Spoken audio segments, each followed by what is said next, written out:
ఇన్ని రోజులు నేను గుమ్మానికి బయట ఉండి పసుపు కుంకుమ పెట్టేదాన్ని. చాలా వీడియోలో ఫస్ట్ నుంచి గమనించే వాళ్ళు చాలా మంది ఉండే ఉంటారు. ఈ మధ్య మా గురువు గారు చెప్పారండి, నాకు ఇప్పటి వరకు కూడా ఇది తెలియదు, నిజంగా చెప్తున్నాను, అందుకే ఎప్పుడు కూడా అలా వీడియోలో చూపించడం జరిగింది. మనమంట గడపకి లోపల ఉండి పసుపు కుంకుమ రాయాలట. మీలో ఎంతమందికి తెలుసు అనేది కింద కామెంట్ చేయండి. చెప్పి ఉంటే బాగుండేది, మీలో ఎవరికైనా ఈ విషయం తెలిసి ఉంటే నేను మార్చుకొని ఉండేదాన్ని, లేదా నిర్ధారణ కన్ఫర్మేషన్ చేసుకొని తర్వాత వీడియోల్లో అయినా కూడా మార్చుకొని ఉండేదాన్ని. మనమంట గడప లోపల ఉండే పసుపు కుంకుమ పెట్టాలంటండి. గడపకి బయట ఉండి పెట్టకూడదు. ఎందుకంటే మన ఇంట్లో భాగం కదా గడప. అమ్మకి పసుపు కుంకుమ ఇస్తున్నాము అంటే అమ్మని అందంగా అలంకరించడంట.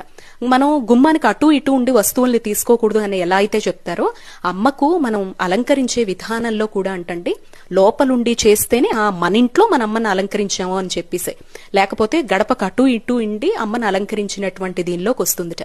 మీలో ఎవరికైనా ఈ విషయం తెలిస్తే చెప్పండి. నాలాగే తెలుసుకుని ఉంటే నెక్స్ట్ టైం నుంచి మీరు కూడా ఫాలో అవుతారు అని చెప్పి షేర్ చేసుకుంటున్నానండి.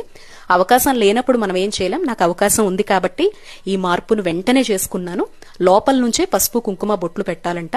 అలాగే స్నానం చేసిన తరువాతే గడపకి పసుపు కుంకుమ పెట్టాలంటండి. కొంతమంది పని అయిపోతుంది కదా, ముగ్గు వేసేసాం కదా, ఒక్కోసారి ముగ్గు వేసేటప్పుడు స్నానంకి పెద్ద ప్రాధాన్యత ఇవ్వం, చెమట అది పడుతుంది కదా, ఫస్ట్ ముగ్గు అది వేసేసుకుందాం బయట, ఆ తర్వాత స్నానానికి వెళ్ళిపోదాం, ఆ తర్వాత మిగతా పనులు చేసుకోవచ్చు అనుకుంటాం. అలా కాదండి.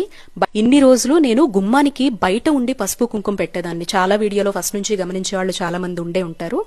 ఈ మధ్య మా గురువు గారు చెప్పారండి, నాకు ఇప్పటి వరకు కూడా ఇది తెలియదు, నిజంగా చెప్తున్నాను, అందుకే ఎప్పుడు కూడా అలా వీడియోలో చూపించడం